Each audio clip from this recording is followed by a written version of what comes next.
नमस्कार। इलेक्ट्रोहोम्योपैथी के इस विशेष एपिसोड में मैं बस्ती से डॉक्टर अनिल श्रीवास्तव आप सबके बीच अपने निर्धारित समय रात 10 बजे। बहनों भाइयों, आप सबके चाहत पर, आप सबकी मांग पर लगातार मेरी सेवाएं जारी हैं। मैं अपनी निजी व्यस्तता के चलते भी आपके बीच आने का पूरा प्रयास करता हूं। इससे पहले कि मैं आज इस लाइव कार्यक्रम में आपसे कुछ चर्चा करूं, मैं अपने उन तमाम चाहने वाले श्रोताओं से और उन तमाम दिल की गहराइयों में बसने वाले अपने इलेक्ट्रोहोम्योपैथिक साथियों से एक विनम्र अनुरोध करूंगा। चूंकि मैंने स्वयं अपना YouTube चैनल आप सबकी अपेक्षाओं के चलते जारी कर दिया है, तो हमारे वो तमाम साथी जो हमारे वीडियो को लोड करने के उत्सुक थे, अब वो इसको लोड ना करें, क्योंकि हमारे YouTube चैनल का कॉपीराइट हो चुका है। और कॉपीराइट होने पर अगर आप हमारे वीडियो को हूबहू बिना मेरी अनुमति के या बिना मेरी परमिशन के, बिना मेरे YouTube चैनल के लिखित अथॉरिटी लेटर के अगर आप लोड करते हैं, तो आप तो मुझे लोकप्रियता देने के उद्देश्य से इसको लोड करना चाहते हैं, लेकिन चूंकि आप कभी मुझसे संपर्क नहीं करते हैं इस संदर्भ में, तो निश्चित रूप से हमारे कॉपीराइट के चलते आपका YouTube चैनल ब्लॉक हो जाएगा, आपका वीडियो ब्लॉक हो जाएगा और आप जिस उद्देश्य से हमारे वीडियो को लोड करना चाहते हैं वो आपका उद्देश्य सफल नहीं होगा। अभी पिछले दिनों मैंने डॉक्टर सौरव आनंद, जिनसे मैं परिचित नहीं था और कभी भी मेरी उनसे न फ़ोन पर बातचीत हुई न कभी वीडियो कॉल हुई, और अचानक कल हमारे जो YouTube के चैनल के लोडर हैं उन्होंने सर्च करके मुझको वीडियो भेजा कि देखिए कोई डॉक्टर सौरव आनंद हूबहू आपके वीडियो को लोड करके अपने चैनल पर प्रसारित कर रहे हैं। तो मैंने फिर सौरव आनंद जी का नंबर सर्च किया, उनसे फ़ोन पर बात की और उनको समझाने का प्रयास किया कि ये कॉपीराइट के नियमों के अंतर्गत गलत है, और उन्होंने उस बात को स्वीकार भी किया। तो मैं अभी अपने सभी अन्य साथियों से भी इस बात की अपेक्षा करता हूं कि अगर आप मेरी लोकप्रियता को आगे बढ़ाने में मेरा सहयोग करते हैं तो आपका स्वागत है, लेकिन एक बार मुझे कॉन्फिडेंस में ज़रूर ले लें कि आप ये कार्य करने जा रहे हैं। आप मेरे वीडियो के लिंक को शेयर कर दें। अगर आप मेरे शुभचिंतक हैं तो आप हमारे YouTube चैनल के लिंक को शेयर कर दें, अपने साथियों को अपने ग्रुप में शेयर कर दें।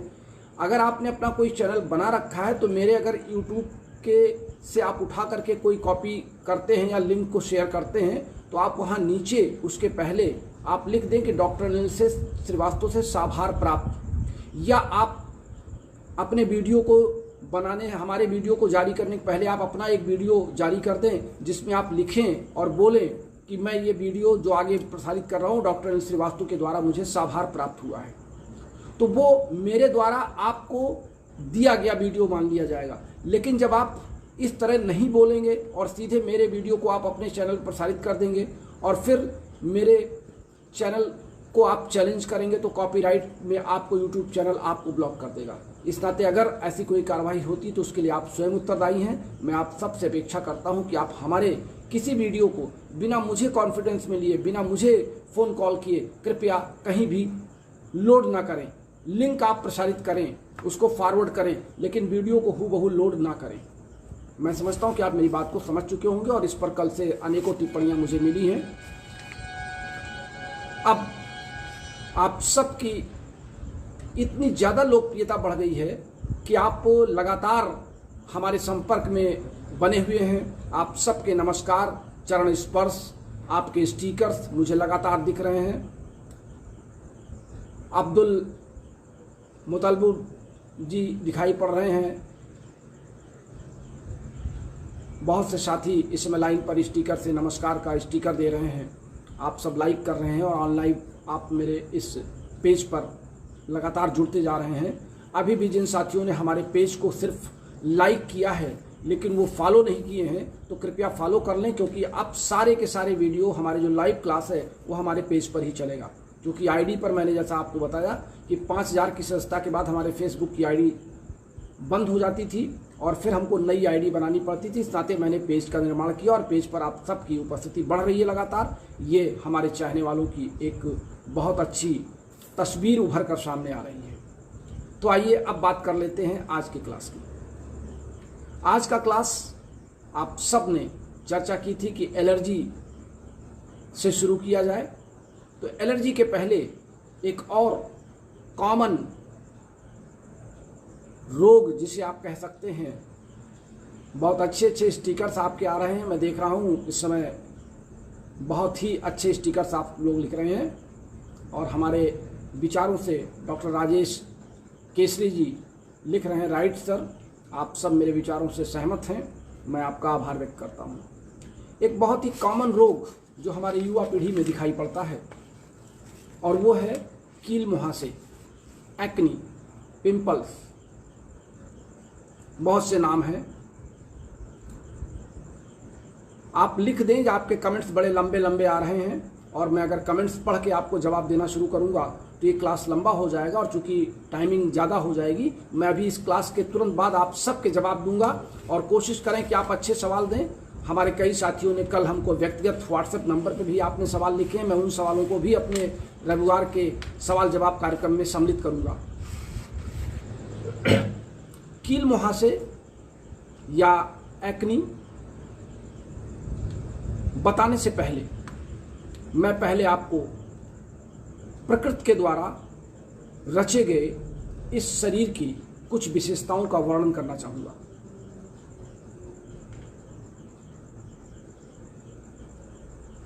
आप हमसे सवाल करते हैं और मैं भी आपसे कुछ सवाल करता हूं।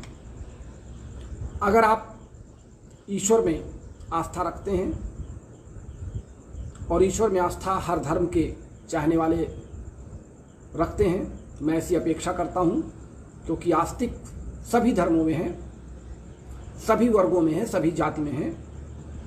ईश्वर ने जो हमारे शरीर को बनाया तो उसने प्रत्येक अंग के कार्यों को सुनिश्चित किया और प्रत्येक अंग के कार्यों की सुरक्षा, उसके कार्यों का संचालन, उसके कार्यों का नियंत्रण भी निश्चित किया। हमारे शरीर में सबसे सॉफ्ट स्किन हमारे चेहरे की और चेहरे पर भी हमारे नाक के आसपास की, हमारे आँखों के नीचे की पलकों के पास की, हमारे गाल पर, हमारे कान के आसपास, हमारे गले पर और कुछ हद तक हमारे कंधे की जो स्किन है वो सॉफ्ट होती है, हमारे माथे की स्किन सॉफ्ट होती है। सॉफ्ट स्किन प्रकृति ने इसलिए बनाया कि यहाँ पर सेबेसियस ग्लैंड से सीबम का सेक्रेशन किया, जिससे ये पूरा का पूरा पोर्शन जहाँ पर सॉफ्ट स्किन है वो चिकनी बनी रहे, मुलायम बनी रहे और मॉइस्चर युक्त रहे। ये प्रकृति ने बनाया। अगर आप ध्यान से हैंड लेंस लेकर के या शीशे के सामने अपने चेहरे को देखेंगे तो आपके नाक के आसपास यहाँ पर इस स्थान पर तमाम छोटे छोटे छिद्र दिखाई पड़ेंगे और उन पे छोटे छोटे, बहुत से छोटे छोटे काले स्पॉट दिखाई पड़ेंगे। आमतौर से ये छिद्र सेबेसियस ग्लैंड्स के सीबम के बाहर निकलने के लिए प्रकृति ने बनाया। जो भी अपद्रव्य हमारे स्किन के माध्यम से बाहर निकलते हैं सबसे पहले चेहरे के आसपास के इस छिद्रों से प्रकृति उनको बाहर निकालती है। अब जब किन्हीं कारणों से ये छिद्र बंद हो जाएं, चाहे वो प्रदूषण के कारण हो या आप ज़्यादा ऑयली क्रीम या ऑयल का इस्तेमाल करें या हमारे शरीर के किसी भी फिजियोलॉजिकल एक्टिविटीज़ के अपद्रव्यों के कारण या किसी अन्य एक्टिविटीज़ के कारण ये छेद बंद होने लगे, तो वहाँ पे जो सेबेसियस ग्लैंड निकलता है वो स्वेल कर जाता है, सूज जाता है, फूल जाता है, स्थूल हो जाता है और फिर सेबेसियस ग्लैंड के सीबम वहाँ पर कलेक्ट हो जाते हैं।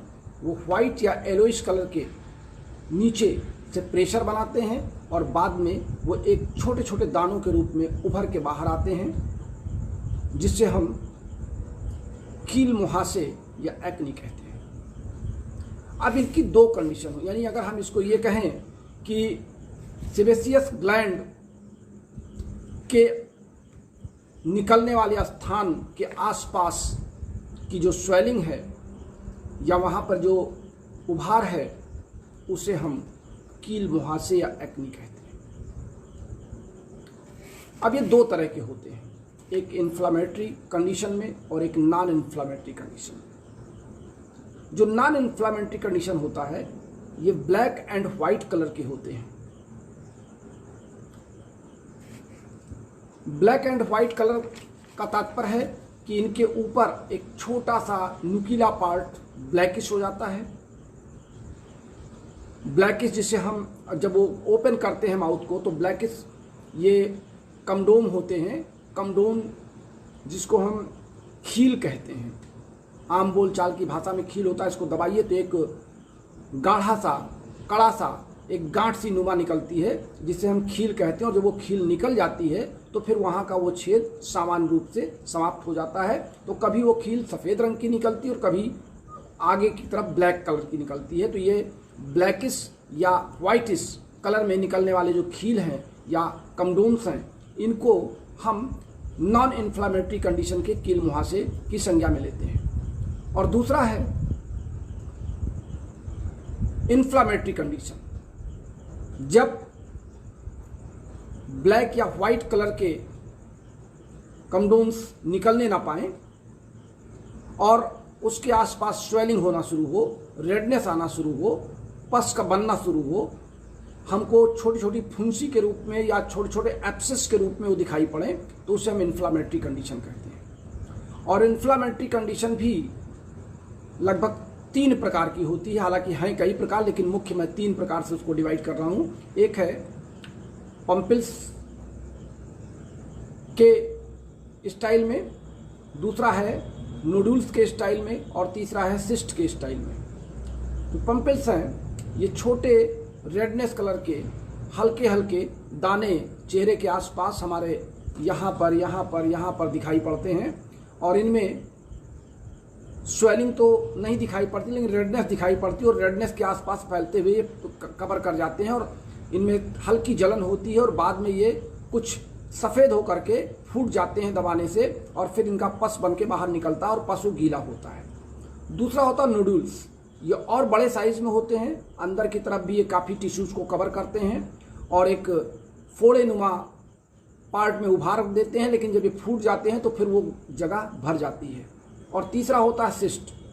सिस्ट नुमा उभार में बड़ा सा गाढ़े नुमा पदार्थ फोड़ने के बाद बाहर आता है, खील मोटी हो जाती है, यानी कमडोम्स मोटे हो जाते हैं और मोटे होने के बाद जब वो बाहर निकलते हैं तो वहाँ पे जो गड्ढा बन जाता है वो जीवन भर बना रहता है, यानी वहाँ पे वो जो स्पॉट्स हैं वो दिखाई पड़ते हैं और ये लगता है कि यहाँ पर कील मुहासे इनको बहुत ज़्यादा हुए थे। तो ये 3 कंडीशन है, यानी इन्फ्लामेटरी कंडीशन हमारे चेहरों की सुंदरता को ख़राब करता है, हमारे चेहरे की सुंदरता में ये अपने आप को एक जिसको विलेन के रूप में हम कह सकते हैं ये दिखाई पड़ता है।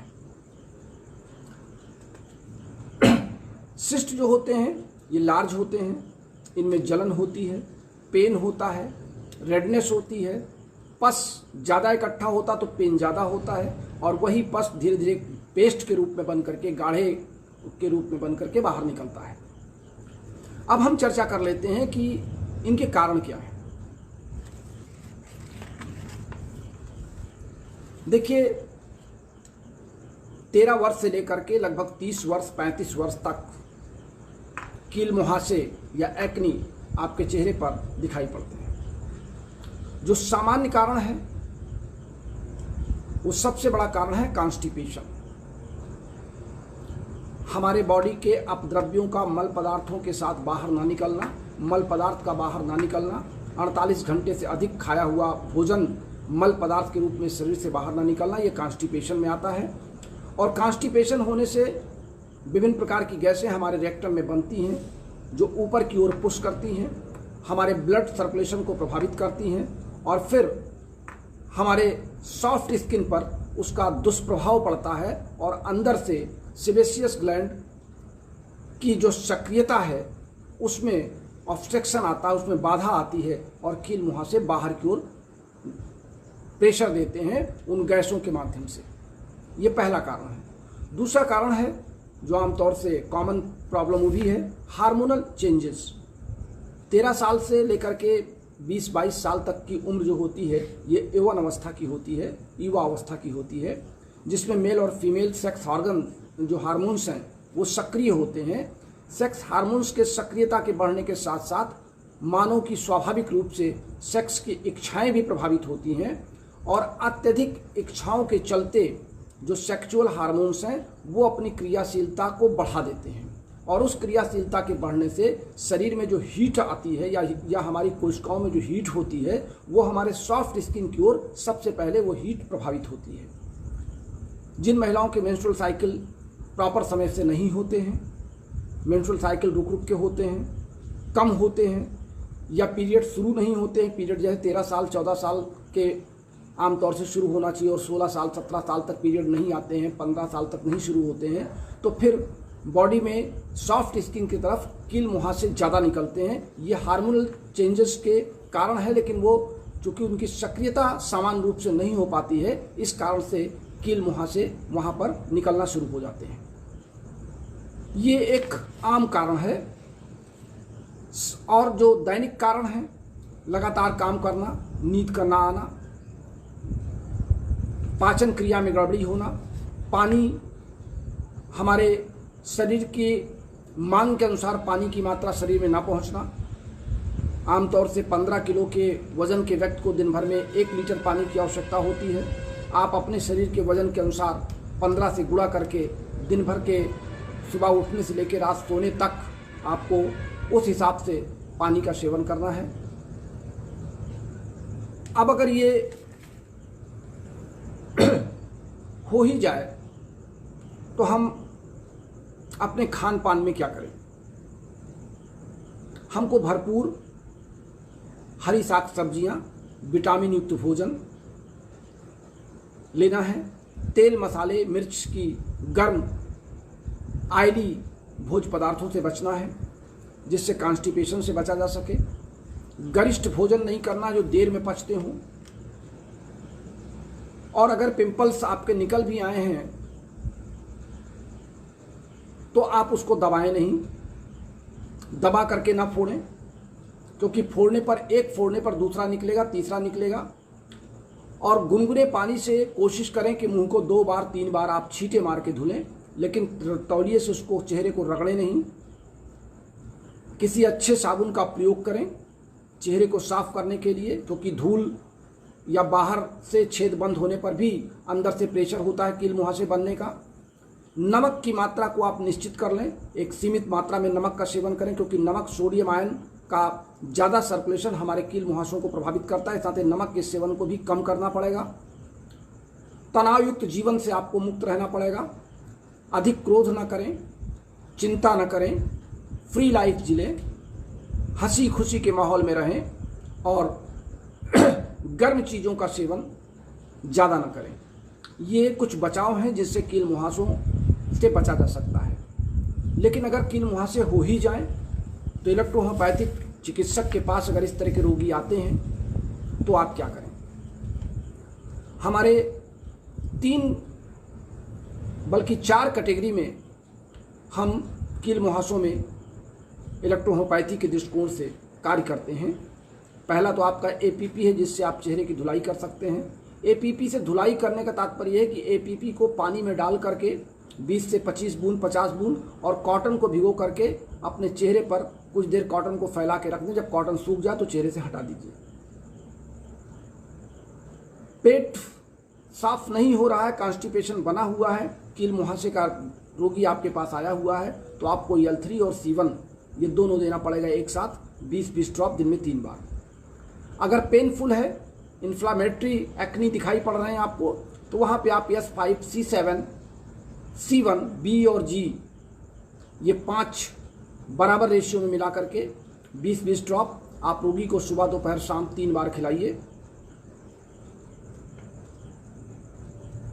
और समान तरीके से नॉन इन्फ्लामेटरी हो, केवल हल्के दाने आपको दिखाई पड़ रहे हों, तो ऐसे दानों में आप L1, A3 और C1 का प्रयोग आप करेंगे। और इस L1 और C1 के प्रयोग में आप देख सकते हैं कोई सज्जन फोन कर रहे हैं, कृपया फोन ना करें।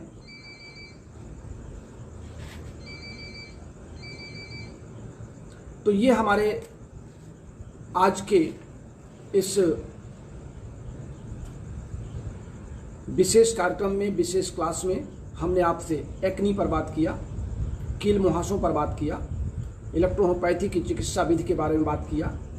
कल हम फिर किसी नए विषय पर, आपकी अत्यधिक डिमांड जिस पर है, मैं चूँकि एक लिस्ट बनाता हूं और उस लिस्ट में जो आपका सबसे अच्छा सवाल होता है मैं उसको ले करके आपके बीच आता हूं। वीना वोरा जी और धर्मराज यादव जी हमको नमस्कार कर रहे हैं, गुड इवनिंग कर रहे हैं, क्योंकि दो नाम सामने दिख गए मुझे। हालांकि आप सब आज बहुत अधिक लाइन पर हैं। मिस्टर BK श्रीवास्तव जी भी लाइन पर हैं, नमस्कार। चलिए मैं आप सबके नाम पढ़ लेता हूं आज बहुत दिन बाद। अगर नाम सामने आ रहे हैं तो मैं पढ़ता जाऊंगा। मिस्टर नरेंद्र पटेल गुजरात से, जी आप 2 बार आ चुके हैं, 3 बार बल्कि आ चुके हैं। आपका स्टिकर भी बहुत अच्छा है और आप गुजरात से चल के मुझसे मिलने आए, तो आप तो मेरे खास मेहमान हैं। मिस्टर हृदय साहू जी,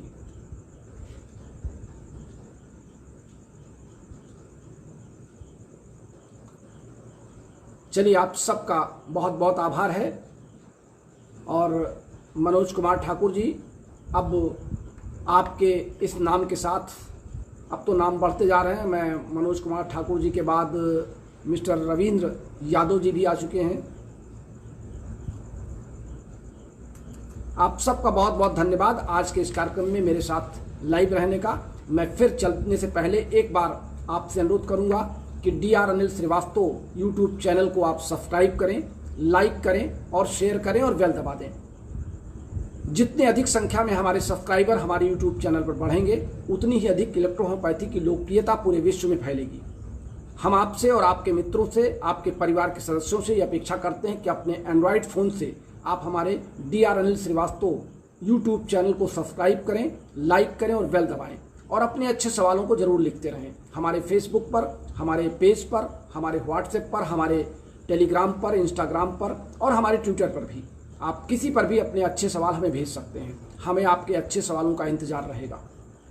और हमारे इस पेज डॉक्टर अनिल श्रीवास्तव बस्ती पर आपका स्वागत रहेगा, अभिनंदन रहेगा। आप हमारे साथ ऐसे ही जुड़े रहिए। इससे पहले कि हम आपसे विदा लें, हमारा फ़ोन कॉल नंबर और व्हाट्सएप नंबर है 9793252355। हमारा फ़ोन पे नंबर है 9450563748। आप सब बहुत से लोग हमारी किताबों की मांग अभी भी हैंडबुक ऑफ इलेक्ट्रोहोम्योपैथी कर रहे हैं। अभी भी हमारे पास कुछ किताबें हैं, हम आपकी डिमांड को पूरी कर रहे हैं लगातार। और अगर आपकी डिमांड जारी रही तो मैं उसको फिर से और प्रिंट निकलवा लूँगा। तो हैंडबुक ऑफ इलेक्ट्रोहोम्योपैथी आप हमारे फ़ोन पे नंबर पे 1650 रुपये सेंड करने के बाद उसका स्क्रीनशॉट भेज दें और अपना पता, पिन कोड नंबर हमें दे दें। बुक आपके घर उसी पिन कोड नंबर के सहारे आप तक पहुंचा दी जाएगी। और प्रैक्टिस ऑफ मेडिसिन अभी लिखी जा रही है। हम उसको एक नए कलेवर में लाना चाहते हैं, एक नए आधुनिक इलेक्ट्रोहोम्योपैथिक प्रैक्टिस ऑफ मेडिसिन के रूप में आपके सामने लाना चाहते हैं। इस नाते हम उसके पब्लिकेशन के किसी निश्चित समय का वादा अभी आपसे नहीं कर पा रहे हैं। हम कोशिश कर रहे हैं कि हम आपको जनवरी या फरवरी तक इस पुस्तक को आप तक दें, लेकिन अगर हम कुछ और परिवर्तन करते हैं तो आप जो लोग हमारे पास एडवांस बुकिंग कर चुके हैं, मैं उनके लिए एक बार रिपीट कर दूं कि जो लोग सिर्फ इसलिए एडवांस बुकिंग किए हों कि उनको पुस्तक जल्दी मिल जाए और वो प्रतीक्षा ना कर सकें, तो आप अपने अकाउंट नंबर हमें भेज दें, मैं आपके पैसे आपके खाते में वापस डाल दूं। लेकिन जो साथी हमारे साथ प्रतीक्षा कर सकते हैं, हमारी अच्छी पुस्तक की इंतजारी कर सकते हैं, उनका सदैव मैं ऋणी रहूँगा। आपके एडवांस पैसे हमारे किसी प्रिंटिंग मटेरियल के लिए ही यूज किए जाते हैं। इस नाते अधिक से अधिक अगर आप हमको एडवांस बुकिंग करते हैं तो हम उतनी पुस्तकों को छपवाने के लिए बाध्य हैं और उन साथियों को पुस्तक देने के लिए भी बाध्य हैं। इस कारण से समय आप न देखें। अभी आपने देखा कि एक सज्जन ने कहा कि मैंने पुस्तक लिखने में 12 वर्ष लगा दिए, और मैं तो आपके बीच में 4 महीने 6 महीने तक का ही समय मांगता हूं।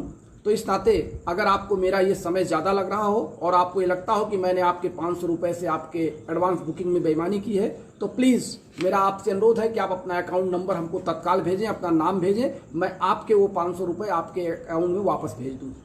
क्योंकि अगर आप बेसब्री आपकी ज़्यादा है और आप प्रतीक्षा नहीं कर सकते, तो हमारे द्वारा प्रैक्टिस ऑफ मेडिसिन का आप आनंद नहीं ले पाएंगे। इन्हीं शब्दों के साथ आज का क्लास बस इतना ही।